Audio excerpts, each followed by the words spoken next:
Hola, Ship Familia. Welcome back to the latinXfactor Sharpen Your Professional Edge program. I'm Dr. Dora Renaud here at SHIB National, and I'll be your moderator this evening.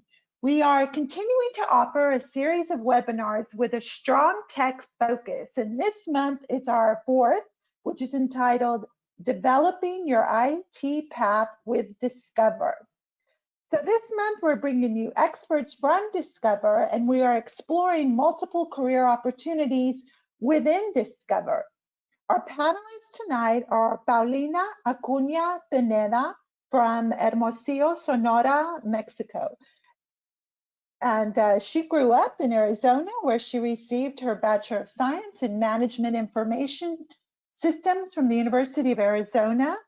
And we also have Danny López, who is from Chicago, and he received his Bachelor of Science in Business Information Systems and a minor in Spanish from Illinois State University. And another surprise I just learned is that they were both presenters from the 2019 National Convention in Phoenix. So they'll share some great tips and strategies on what new skills are needed to help you break into tech and how you can cater your skill set to the IT career you want. And I'm also excited to say that Discover is our visionary sponsor for our national convention this year, which is virtual. So we are so happy to have you two join us today. So Paulina and Danny, welcome. How are you tonight? Good. Thanks for having us. Yeah, thank you. Excited to be here. All right, so let's get this show started. I'll pass over the mic to you all. All right, great. So yeah, thank you very much, Dora. We're very excited to be here. I think this is a wonderful opportunity, and of course, we'd like to thank everyone who is participating in the audience. So as Dora mentioned, our presentation is Developing Your IT Path, and we both do work at Discover. So I think we can jump right into it. So as we begin, just want to give a quick overview so we level set some of the expectations about what the presentation is going to cover. So really quick, high level, we're going to first talk a little bit about us, our respective paths into IT, give some general tips and advice around what professional development may look like and how you can advance that. The importance of diversity and inclusion, especially given the current climate that we live in today. We'll also jump into some of the technical landscape. We're going to look at what that looks like in today's day and age and what you can do to expand some of those skills. And then finally, we're also really excited to share that there will be some postings for roles at Discover if you stick around. All right, so my name is Danny. I grew up in the Chicagoland area where I eventually went to school at Illinois State University. And my major was business information systems with a minor in Spanish. And that actually set me up really well for my current role, which is Scrum Master. If you're not familiar with that role, that's okay. I'll jump into what that looks like in the future slide. But if you see in the top left, you'll actually see a picture where I'm talking about Scrum to some of the participants of the 2019 SHIP National Convention. So that was a really good opportunity, and I'm excited to continue being a part of SHIP. Wish I would have known about it in college. Fortunately, I didn't, but I'm glad to be a part of it today. And outside of work, some of the hobbies include I'm a big fan of music. I don't know if any of you listen to Spanish music, so big fan of cumbia, as well as Bad Bunny and all that stuff. So big fan of music across all types of genres. I'm a soccer fan as well. So for those of you who like soccer, I'm an Atlético de Madrid fan, which may not be appealing to some of you, but it is what it is. And I also like to play video games. So I play games such as Super Smash Bros. Melee, where I actually play competitively. So yeah, that's it about me. And a little bit about me. Hi, my name is Paulina. I was born in Hermosillo, Sonora, Mexico, and I grew up in Phoenix, Arizona. I attended the University of Arizona and majored in Management Information Systems, which is actually the same major as Danny's, just named a little bit different, just depending on where you went to school, really. And I currently live and work in Chicago as a Lead Cybersecurity Data Analyst for Discover Financial Services. And some of my hobbies include traveling, Animal Crossing, and reading. And one of my favorite trips I ever took was when I actually won a trip to Spain last year, and I went to Primavera Music Festival in Barcelona, or Barcelona for our Spaniards out there. So just a little bit about what we do. One of the really cool things about Danny and I is that we both got our bachelor's degree in the same major, but we ended up in very different specialized fields, and that's mostly just due to what ended up being lined up with our interests. This just goes to show you that despite what your major is, you can really tailor your skills and knowledge to the career that you want. For example, I took a lot of stats courses in college and cybersecurity certifications. And because I do love analyzing and visualizing really cool data sets. And there is no shortage of cool data when it comes to cybersecurity. So my role specifically is to analyze vulnerability data from all the different cyber teams, and that includes phishing, red team, ethical hacking, vulnerability management, etc., and more. And just to provide some meaningful data points that can be used for risk-based decisions, because in reality, cybersecurity is now like a boardroom topic.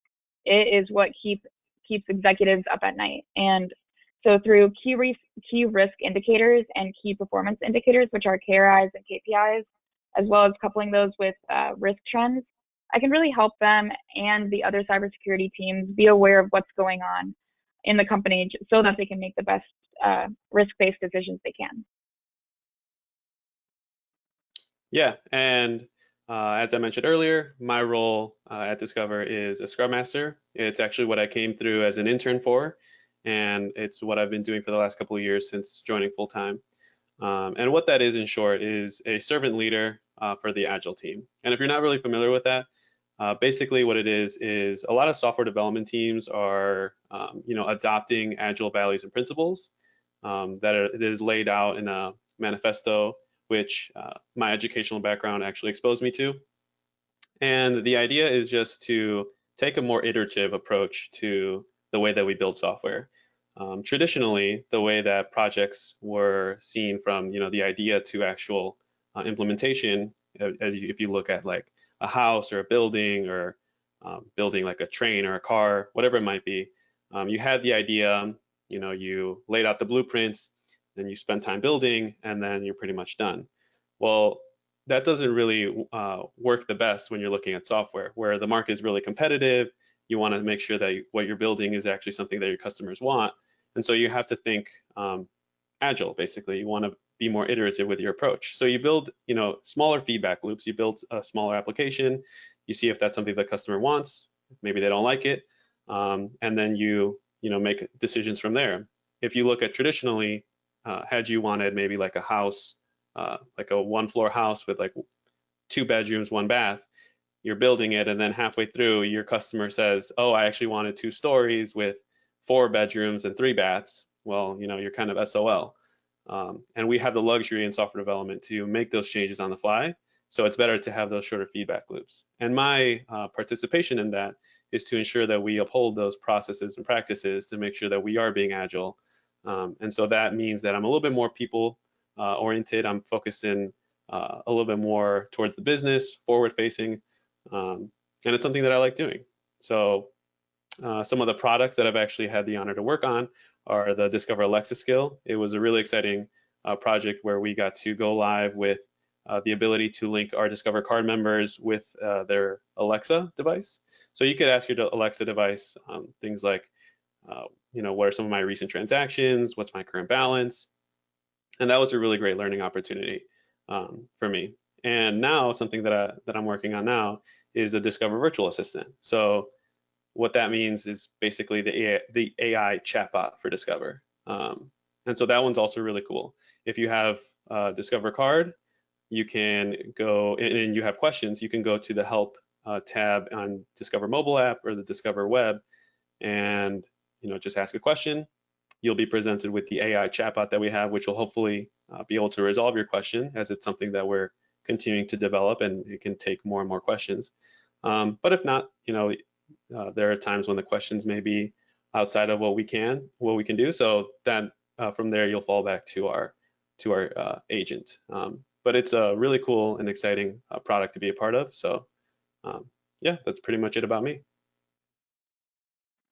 And I've definitely used that tool before. It's told me my balance.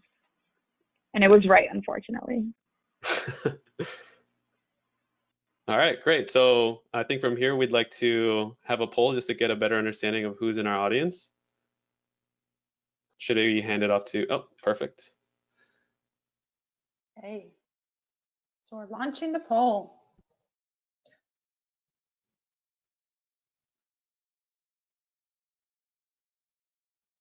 And we are at 25% participation.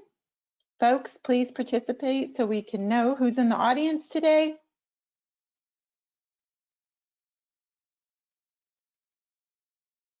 And we're at 50%.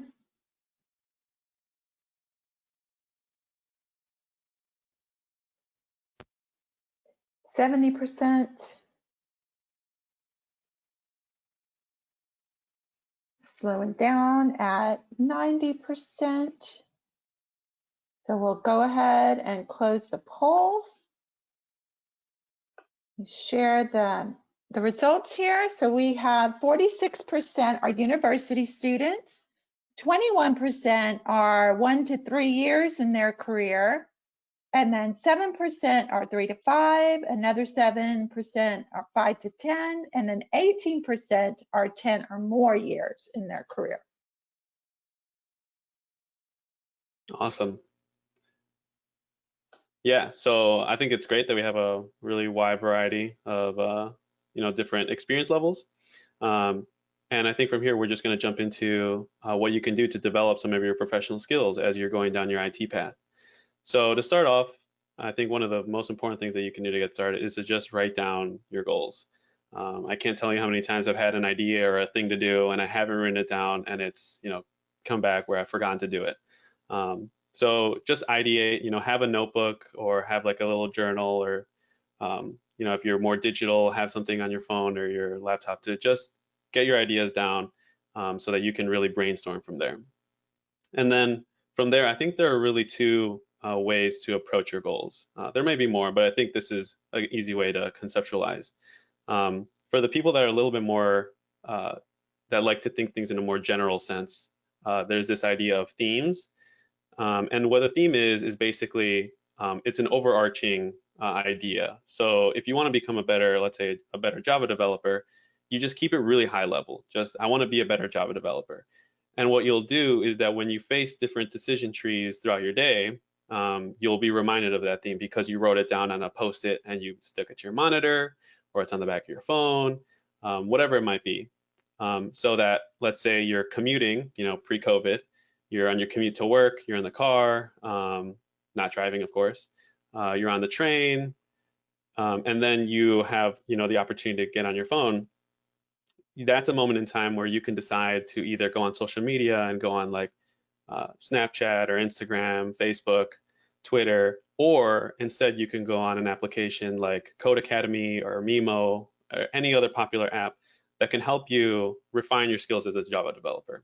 And so what that does is those little situations start to accumulate, and that's a really good way to break down an ambitious goal while not being super strict about the way that you're actually going about it. But that's just one way. And some people benefit from that. That doesn't mean it applies to everyone, right? So some people do benefit from having a little bit more of a specific or measurable approach. And so that's where the smarter goals come into play. And so I have this broken down for the smarter ones in the acronym form. Could you move on to the next slide? Perfect. Yeah, so this is the acronym. So if you'll notice, so specific, measurable, actionable, relatable, time-bound, and then the last two are actually a little bit more of an add-on, evaluate and reward. So you'll notice this comes into play in situations like performance reviews, but I also think it's really good for your own personal development, your professional skills. So there's a difference between making an overarching goal and then making sure that it's specific, that it relates to you, you're making sure that you're evaluating it and refining it if it's something that doesn't make sense anymore and you want to change it. But one of the most important ones, I think, is reward. And sometimes when you're coming up on these, more difficult or ambitious goals, it's important to reward yourself as you're actually progressing through it. That's really important to keep your morale up and to just, make sure that you're actively working towards it and it's not falling off. And so one of the examples of what a smarter goal may look like, and I took this from an article on Medium titled How to Write Software Engineering Goals, is improve code coverage to 95% on whatever work project you're on by, let's say, like December of 2020. That's a really specific, measurable, all of these words that you either keep to yourself if it's something more personal, or you can share with others. There's also the added benefit of having, someone that you can just relate with and say, like, this is my own goal, this is where I'm at, and just get feedback on. And then another example that I came up with is, let's say you want to be like a Scrum Master. Well, I'd like to receive my certified Scrum Master certification by April 2021 or something like that. And then you can break those down into different tasks of what am I doing to make sure that I'm attending sessions where I can learn about this? Am I quizzing myself on the vocabulary and the terminology? Whatever makes the most sense for you, this is one of the ways that you can break down your goals.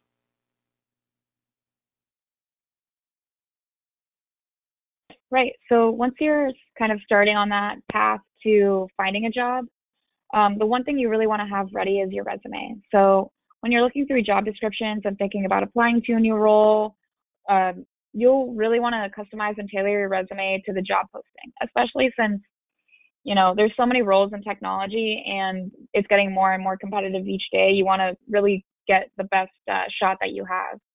So the job description will just say, these are just the skills we need and the qualifications that we're looking for. And a generic resume that has not been customized to the role will just say, I have all this experience.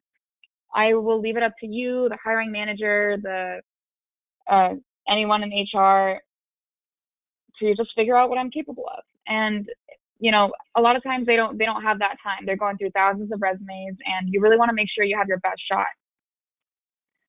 What you want to change is that you'll want to tailor your resume to say, here is an easy to read roadmap of where I acquired and developed each of your required skills and qualifications. So even just by customizing your resume to that job role, it will help overloaded recruiters and hiring managers do their job. And honestly, a lot of them use applicant tracking systems to just help them sort, filter, and search through incoming resumes just because they get so many. So I'm not saying that you have to write a brand new resume every time you submit an application, but instead just think about adjusting and choosing which parts of your career story are highlighted and which ones can take a backseat this time around. And one of the ways that you can really do this is by just creating a master resume or a template that's very polished, with every little bit of your experience, skill set, achievements written out in a very presentable way. Kind of think of it like a baseline. That way, when you're ready to start applying, you can use that job description to determine what parts of your resume you want to highlight. So when you're looking into the different career paths in IT or outside of IT, and depending on whether you're about to enter the workforce for the first time or you're an experienced professional, it's really important to not just search for the job position, but just review the job description as well.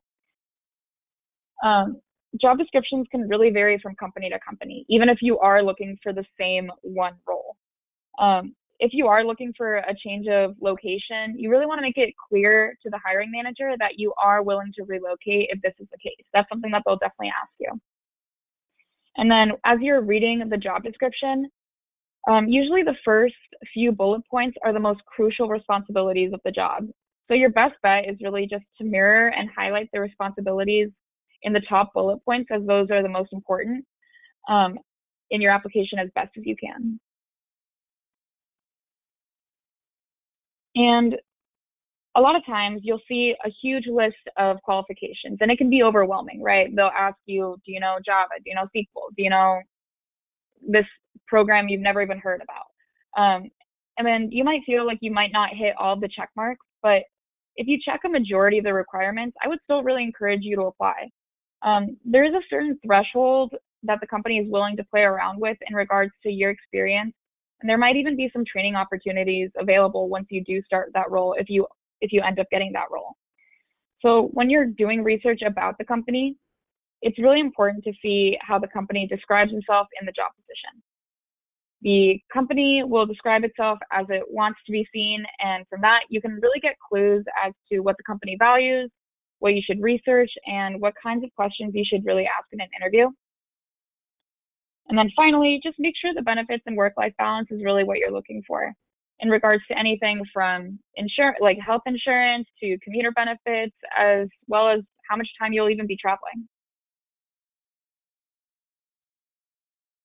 For example, here is one of Discover's current positions posted for our 2021 Business Technology Internship Program. And for the internship program, we know that college undergrad students might not have as much career experience, but that's really what the internship is for. Discover is always looking for people that are willing to learn and will do what they can to succeed in their role. So there's a lot of opportunities in this job description to tailor your resume for the position that you want.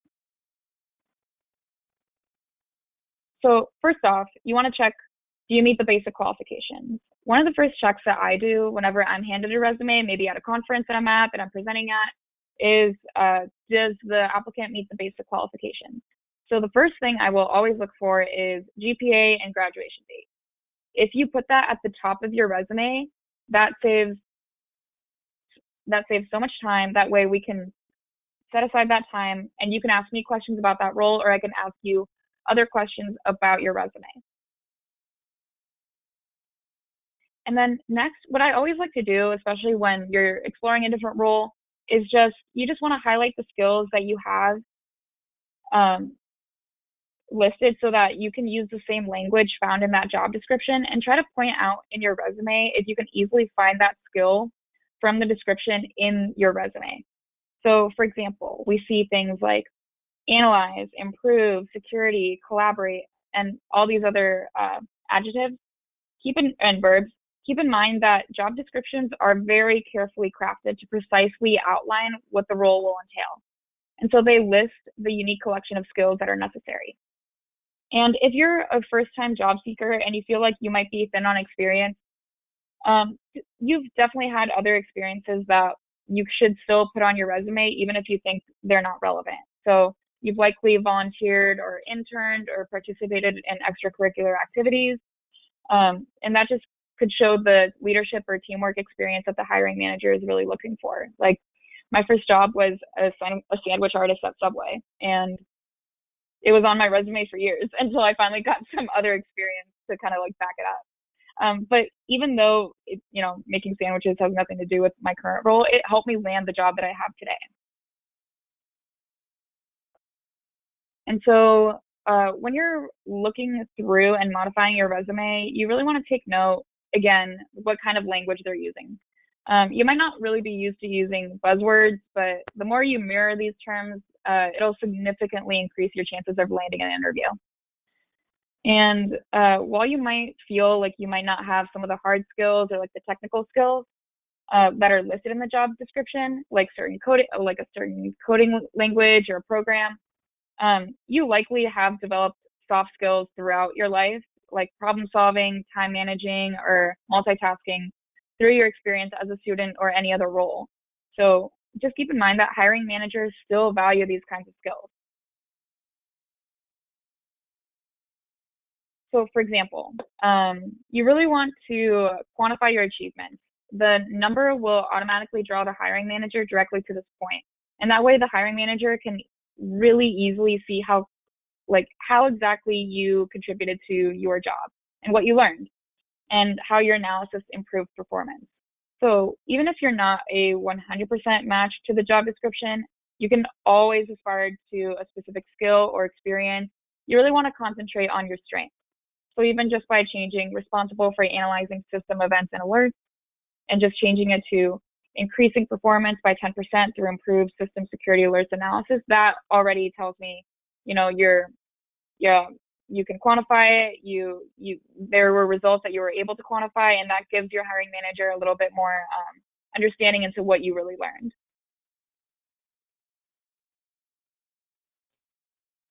Yeah, so Paulina did a great job of going over, you know, the resume, right? But to really complete your profile, you also have to have a digital footprint.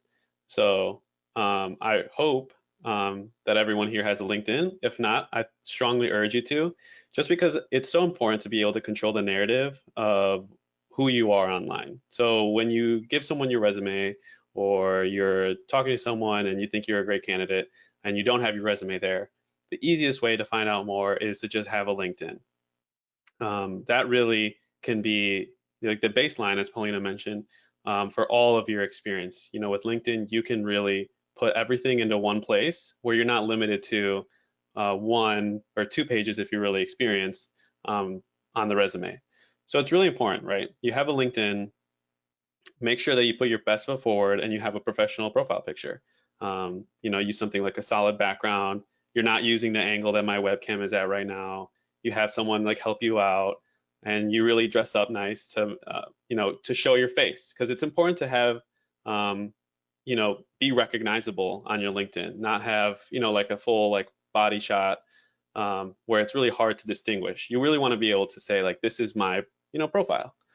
And that's where you can really get into the nitty gritty of having a career summary where you can detail all the things that you've done. You can really go, you know, you can go crazy on LinkedIn with all the things that you've done. But aside from that, it's also really important because it's the social network site for professionals. And so that's where you can connect with alumni, you know, if you're still connected with your campus, or you can connect with colleagues, peers, people that you meet on SHIP webinars, for example. So we'll have ours at the end. And then from there, you can also learn more about the industry. You know, if you have people that are working in a similar area to what you do, you're likely going to see news or articles about that same industry. So follow companies, you know, if you're into tech, you may follow companies like Google. If you like finance, you may follow companies like Discover. And then from there, you'll start to get a lot of recommendations where you will start to really delve into the space and just learn more overall. You know, make sure that you give thumbs up, that you're active, give dedito arriba to some of the posts that you see on there. It's a really good reminder if you see someone's work anniversary or you see that someone got a promotion. Just offering some support is a really good way to stay relevant and stay connected to some of the colleagues or peers that you've accumulated over time. So I strongly recommend people have a LinkedIn if you don't already. All right, so from there, we can start to look at the things to think about once you're in a company. You know, you have the role, and it's important to think about what your participation in the organization overall looks like. So think about the automated tools that exist. What are the metrics that your performance or success is being based off of? What are some of the tools, processes that exist? How can you improve them? When you were looking at the role description, what is the essence of that role? Is it to, you know, code X amount of lines a day? I don't think so. It's to create, probably, I'm assuming, it's probably to create a really great application that your users or customers love to use. And so really identify what your role is overall and how you can better the workflow, because it might not be apparent to the eye right away. It might take some time for you to settle into the role and then think about how you can improve. Going back to Paulina's example, if you're looking at improved security, or if you're looking at increased performance by 10% based on some key results, then how can you make that, how can you make this go from 10% to 20%, for example, and work with your team or work with your manager to better understand so that you can be, you can really apply yourself at your role more efficiently than you could before.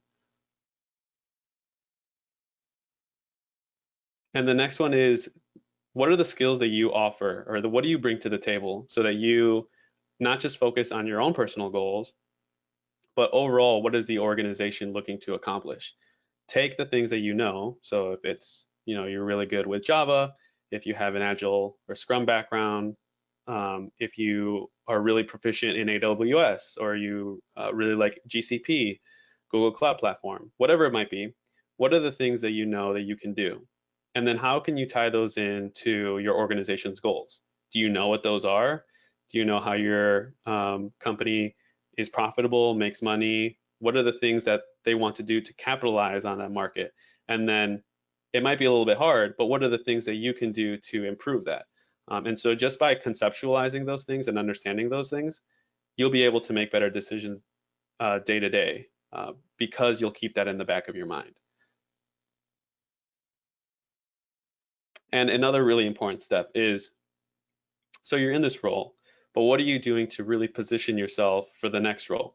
If you are, let's say, an associate software developer, what are you doing to one day be a senior software developer? If you want to enter the management space to become a senior manager, what are you doing in your day-to-day that can really highlight that that's a position that you would be a good fit for? And so I think it's really tricky because, one, the things that you need for that advanced role might not be in your day-to-day today. So it's important to identify that. Maybe take some time outside of work, or really try and bring those things that you aren't doing already into your day-to-day. If you're a developer and you want to be maybe like a product owner or a senior manager, or like something down a non-technical avenue, what are you doing to build your business acumen as a software developer? And that might be kind of hard to answer. So maybe say, I'd like to shadow my product owner today. Like, is it, can I shadow you today? I'd like to learn more or ask questions. What are the things that you've done to be in the position that you are today? Those are all really important things to also consider, so that you don't stagnate and that you can continue your path forward.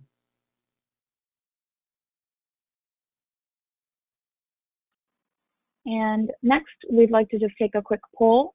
Dora, if you wouldn't mind, we'd like to figure out what people's stance is on how important is a company's diversity and inclusion program when deciding where to work. Hey, launching the poll.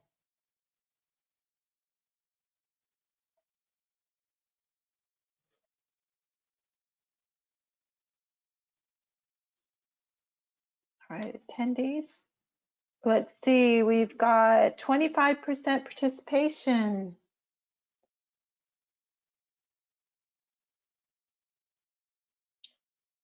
And we're at 40, 70, 80, and we're slowing down a little bit, so I'll go ahead. We're at 85, 90, goodness. All right, so I'll go ahead and close the polls. We'll share the results, and we have 72% agree, 21% tend to agree. There you go. Thanks, Dora. Okay.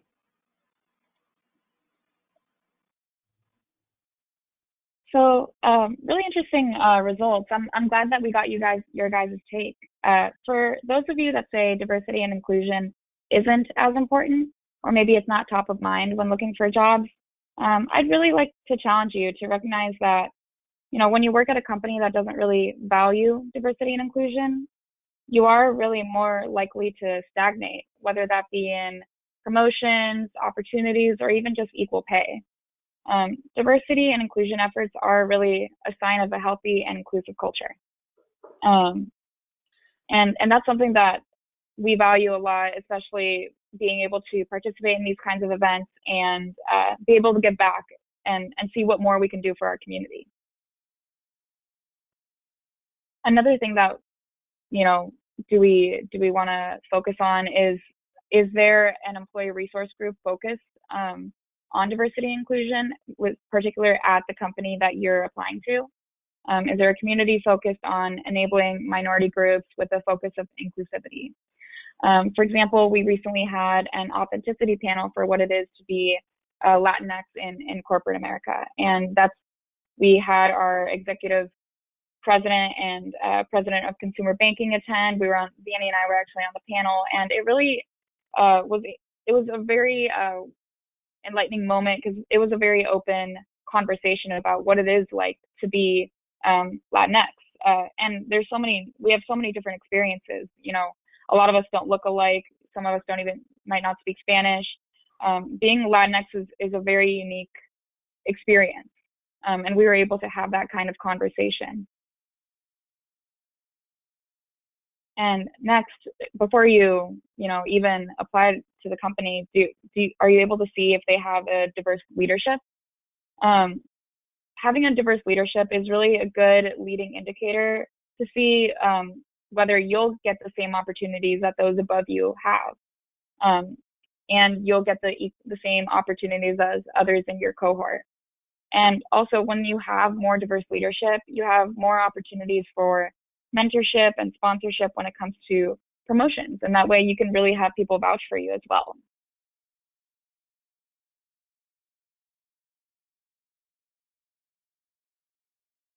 Yeah, so moving forward, I think a great way to have these conversations and to really address diversity and inclusion is by thinking, these conversations aren't things that you're just going to have with the hiring manager or just the recruiter. It's important to have these topics with your peers or people at different companies. And so we've created a set of questions here that might trigger that or get the ball rolling for you. So how do you could ask people at different companies this as well, is how do you go about creating an inclusive team environment? What does that mean to you? And things to look out for, I would say, is promoting diversity of thought. It's one thing to have diversity of ethnicity, but it's another thing to have people with really different ideologies. And I think that's really important, making sure that they're not like hiring from the same university all the time, or they're just hiring within a certain region, whatever it might be. That's a really good way to just get the conversation started of what's happening at a local level, because you'll often see a company's diversity and inclusion statement and what they're doing on maybe the company website or at a higher level, but it's just as important, if not more important, about what's going on around you, what's going to be in your day-to-day, how is your team going to act around you, towards you. Those are really important things to know as you start to uncover diversity and inclusion. Another one, and this one might be a little bit more for senior leaders, maybe someone from HR, or if you're like in an interview, but how do you act on voicings from your diverse employees? Are you really, one, giving them the space to share either their thoughts and ideas, but also are you taking in the things that they're saying and really listening and acting upon those things? And so that might be unique to every organization, whether they have like support groups or different channels that exist for these groups. Whatever the case may be, it's important to also see how different organizations take on voicings from their employees. And then another one that I think is pretty universal is, what are these companies doing to ensure that their junior talent, or I guess any talent at any level, is continuously learning, that their skills are continuing to develop and that they're not going to plateau at a certain job role? Are they, just from a technical perspective or from a, what your career is, they may send them to conferences like the AWS conference or UberConf or a Spring Boot conference, things of that nature. That's one aspect, is making sure that you're refining your hard skills. Another aspect is what is the participation of the company in events like this? SHIP being one of them, NASB, Grace Hopper. There's a ton of different conferences. And I think Discover is really proud to say that they're a visionary sponsor for SHIP. So that's like a tell sign, right? What are we doing to make sure that the talent isn't just stagnating, that they're developing social and hard skills. There's also a lot that can be done from a mentorship perspective or online learning, maybe a budget for certifications.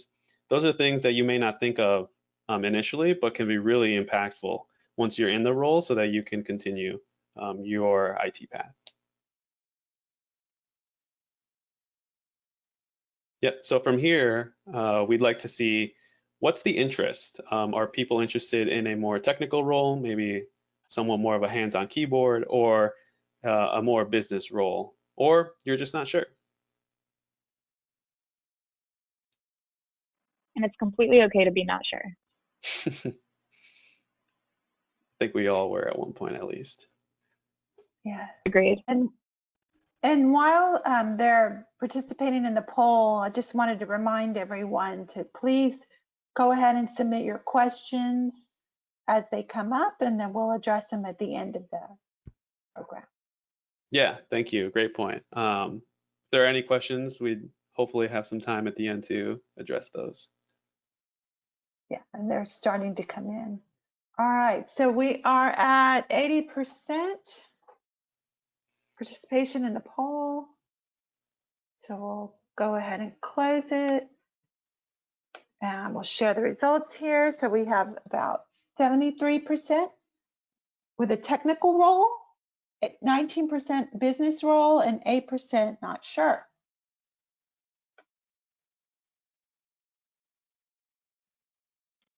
Thanks, Dora. Okay, so, even if you're not sure or you already know what you want or you want a business role, or even if you're trying to like just pivot into a more technical role, you shouldn't be discouraged by the things that you don't know. Instead, really focus on the things that you do know. Chances are you've interacted with different user interfaces and designs like social media or different apps, and that is really a good segue into becoming like a UI designer, for example. Or if you already have some experience with Excel queries, you can start pivoting and using SQL. There are just so many ways that you can pivot your current skills you have and train them to be related to the career that you want. Additionally, just making a list of even technical skills that you'd like to learn is a great way to start setting SMART goals, like Danny was saying, and exploring different options to learn those skills.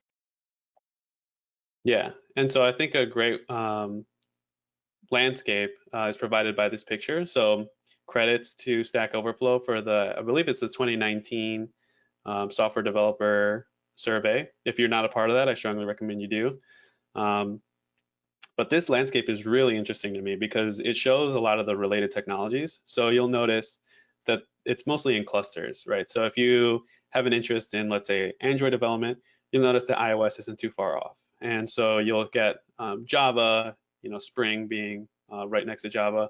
And you'll also see Kotlin. So you might notice, oh, well, Java is something that I learned while I was at college. And Kotlin is something that's somewhat related to Java, which it is. And maybe that's something that I might be interested in learning. Same thing goes for if you, Swift or move over like to the bottom left where you see, JavaScript, HTML, CSS, unsurprisingly in a similar cluster. And then you'll also see all of the other JS like the Reacts, the Nodes, things of that sort.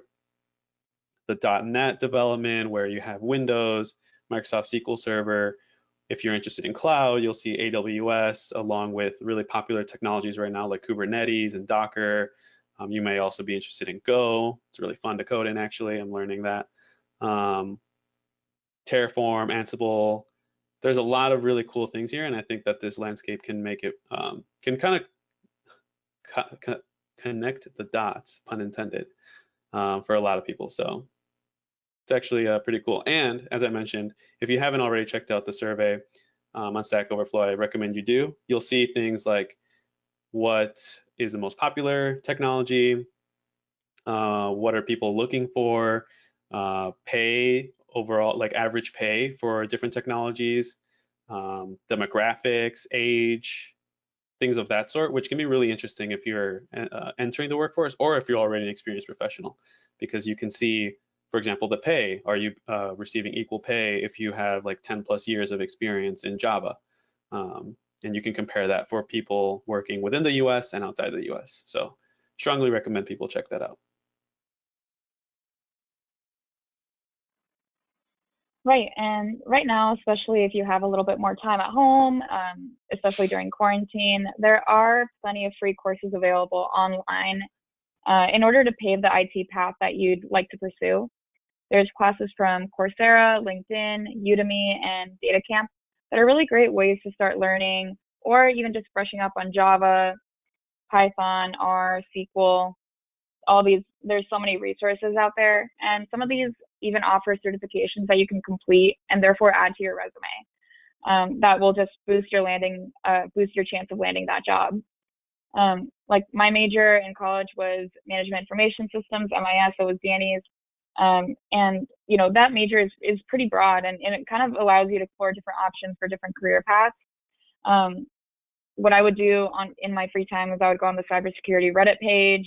I would read news articles, listen to cybersecurity podcasts, do like some more like statistical. I was like a stats TA, and I would even just run events like hackathons at school, just to kind of build up my knowledge and my resume. And I think due to all of this experience, I was really able to tailor my resume for the job that I wanted, which is what I ended up getting and is my current role right now. So the next question is, or the next question that we'd like to answer is, do you really have to be technical to have a job in IT? And the answer is just no. There is a difference between having technical skills and actually being able and ready to contribute to a tech team. So knowing how to code just means you know how to write a program. And most companies would just really want to hire a friendly, passionate, teachable player and train them for what they need to know to accomplish that role. And learning skills is very important in a tech job. So you want to be able to learn how to learn. So when you're learning a programming language, your aim shouldn't be just to learn that specific language. It should be learn how to think, learn how to break down problems and understand abstract ideas. Yeah, and to jump on this, I think it's really important to differentiate right between the technical roles at an IT company and the non-technical.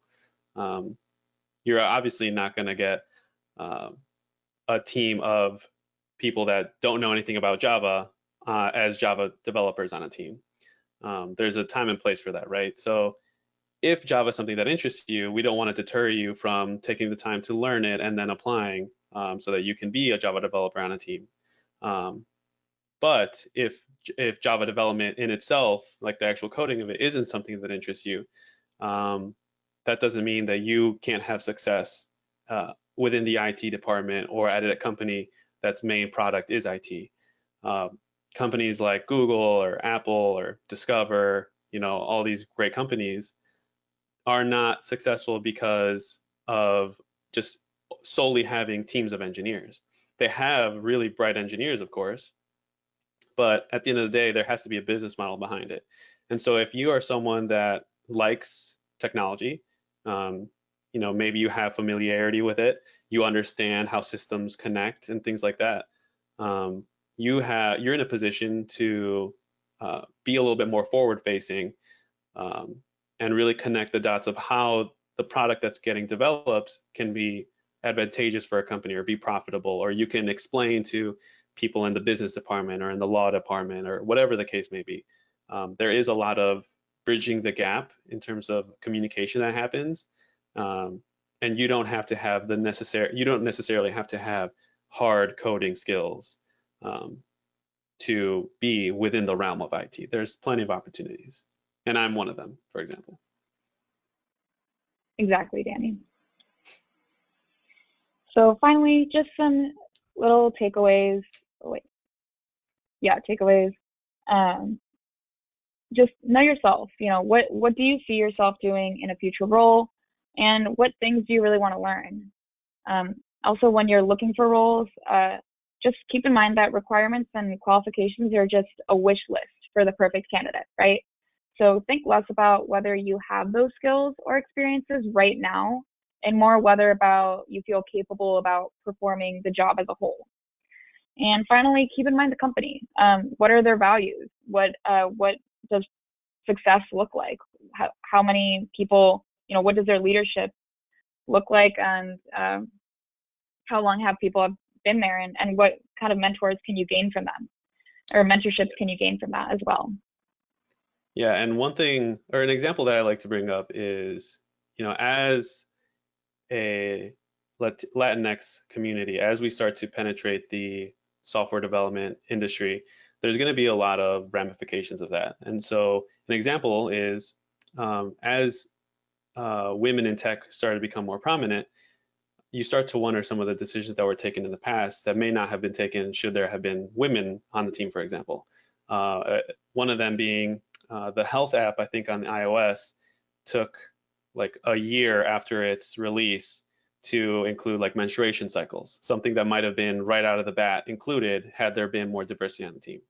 Or I think there was also a situation where the metal detectors at airports were triggering when there was like metal in a bra, things that could have also been avoided had there been more diversity.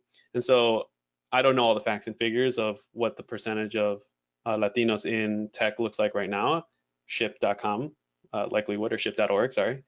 So visit that for more information. But as we get more people of diverse backgrounds, not just Latinos or Latinas, getting people that deserve a seat at the table, whether they're Black, LGBTQ+, Asian, women, whatever the case may be, there's going to be ramifications of that. And we need to make sure that they're not just hands on keyboard, that they're also thinking about the business implications of the product that they're building.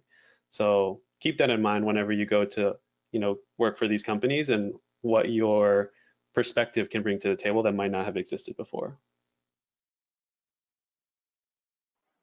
And our last poll. Yep. We just want to know, are you currently looking for any opportunities, and what kind of them, or what kind of opportunities you're looking for?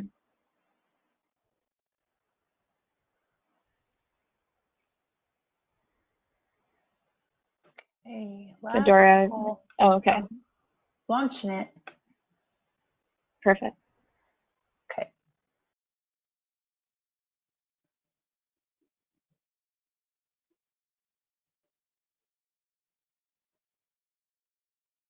We have 40% who have participated.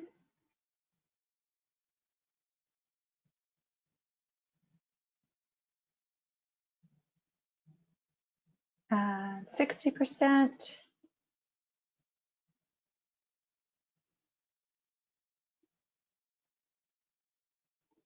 And 90%. So we'll go ahead and close the polls. Share the results here. So 68% say yes, they are actively looking. 25% say open for opportunities, and 7% say they're not currently looking for opportunities. Thank you, Dora. Okay. All right, great. So that's great to hear that we actually have invitations here to have you apply online. So if you just look at the left-hand side, we have where you can find us online. So that's jobs.discover.com. And please make sure that when you go ahead and apply for any of these roles, that you use the source code Society of Hispanic Engineers SHIP, because that gives us an idea of who's coming through webinars like this, or just in general from SHIP that we've met. We're very happy to have some interns and a full-time person coming through from our last engagement at SHIP last year, and we'd like to continue to expand that community. So please remember to do that. And in the middle and on the right, you'll see some internships, some internship opportunities for undergrad as well as grad, ranging from data analytics to business technology. And business technology is what Paulina and I are both in. And then for 2021 graduates, there is an undergrad opportunity for US business technology. And you'll notice that the job IDs are listed for each of those, so you can find those online. And I don't know if is there an opportunity, Dora, to send links or like the slides or something so that these can directly link? Well, this webinar will be recorded and will be posted on all of our social media as well as our website. Awesome. All right. Thanks, Dora. Yeah, thank you. And so aside from that, so thank you to everyone. Muchas gracias. Feel free to add us on LinkedIn and reach out if you have any questions. Okay. Dora, if there's any questions on the meeting, we'd love to answer them. Yeah, we do have a lot of questions here, but before we get to the questions, I do want to share that 2 of our new programs here at SHIP focus on everything that you guys mentioned today, all of those tech skills. So we have the Cyber Tech Trek program and the Propel Boost Your Career program. And you can find out more information about those 2 programs on the ship.org website, where you can take those courses and get your certifications. So let's go to the questions here. So I want to start with Brian Gonzalez's question. Thank you for sending this in. He's asking, what certifications are needed for the cybersecurity field? Any resources to check out for someone considering that field? That he's currently attending a community college right now. Yeah, that's a really good question. Thanks for asking. It really just depends what kind of role in cybersecurity you want, depending on like if you want to be like a penetration tester, like an ethical hacker or red team. There's different levels. I would definitely go to sans.org. That's where a lot of the certifications that Discover will actually pay for our training to do, and they're kind of like an industry standard. They are kind of pricey, so it's better to have like a company pay for it if you're able to. But a lot of the stuff that is available, kind of for free. There's HacktivityCon happening July 31st to August 1st. And it's just a hacker conference built by the community for the community. So a lot of really great resources. You can talk to a lot of people to see how you can get involved. There's DEF CON coming up August 7th through 9th. And there's just so many opportunities. My best suggestion to you is just go on the cybersecurity subreddit. They post all of these free resources that if I could, I would just list them all.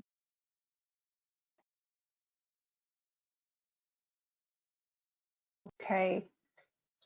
So I want to make sure that we post these links and everything we're talking about in our chat to send out to everyone. All right. So next question. Let's see here. Do you recommend honing in on one language or learning various ones because tech moves so fast?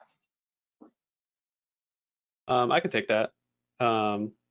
So I think initially it's important to make sure you have your basic foundation down. So whether you learn Java or more of a front end like JavaScript, or you're interested in database, SQL, whatever the case may be, I would say get really familiar with one. Object-oriented would be preferred, as that'll help you be able to bounce around a little bit more. But once you really have an understanding for one, it'll be a lot easier to move around to others. And although tech does move really, really fast, you'll notice that there's a lot of languages that are still around and have been around for so long. Whether that's JavaScript or Java, technologies like Python, which are continue to become more popular. Those are things that you can, kind of bet will continue to be around, and I don't think are gonna disappear anytime soon.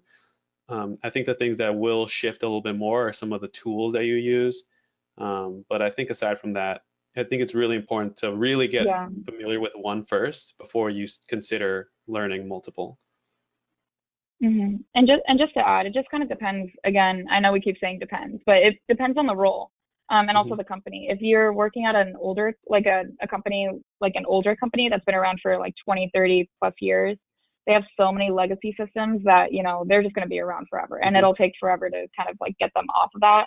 Whereas like if you're working at a startup or, something really new, they're usually more open to trying out these different programs and softwares.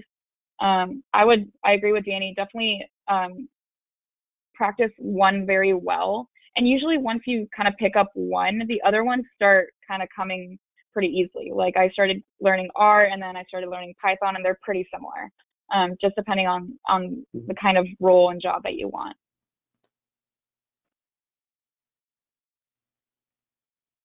Okay. Thank you, guys. So let's see, our next question is from Jeannie Pena. She's saying, I currently graduated with an associate's degree in applied science, and I'm planning to continue for my bachelor's of science. What type of job would you recommend me to apply for, entry level, or should I just find an internship with a tech company? I enjoy working with technology and to install software. Okay, so I would say that's a little like open-ended. Do you mean when you say you like working in technology, like the overall idea of technology is something that interests you? Or is it more so like the hard coding skills, working in an IDE or in an environment that interests you? I think that's like a good first step of identifying. And from there, some of the less technical roles that you can look at are, for example, mine, Scrum Master is one that you can start to become familiar with, the vocabulary and what it means. It's more so of like it's a little bit more of like the process and values that are going on around software development. So that's a good way to be around it. And I've known people that have pivoted into the role. I actually know someone who used to be a music teacher, and her husband worked in IT, and she started to take a little bit of interest in the world of technology, and took the certification course, Certified Scrum Master, as well as other educational material, and actually pivoted into being a Scrum Master. And so that's an opportunity. If you like business, there's also product owner, as well as business analyst, things of that nature, which may appeal to you.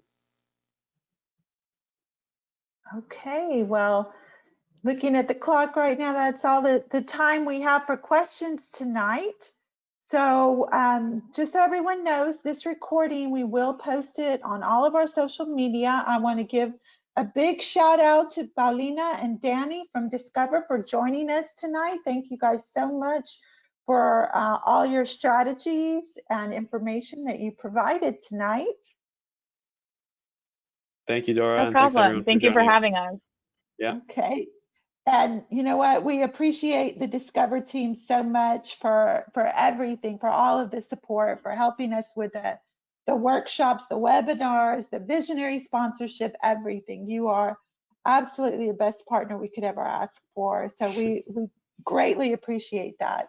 So thank you everyone for participating tonight. We hope to see you at the August 12th webinar as we listen to the team from Intel and gain some insight into Intel scholarship opportunities and much, much more. Shipamilia, please remember to take our survey. You will receive a thank you email with a survey link right after this webinar. We need your feedback to make sure that this program is the best it can be. And one more item. So remember that the Cyber Tech Trek program, Propel program, has all of those cyber security type certification courses, and you get a discount for being a SHIP member. So thank you everyone. Signing off from SHIP National. Buenas noches, SHIP Familia. Buenas. Buenas noches.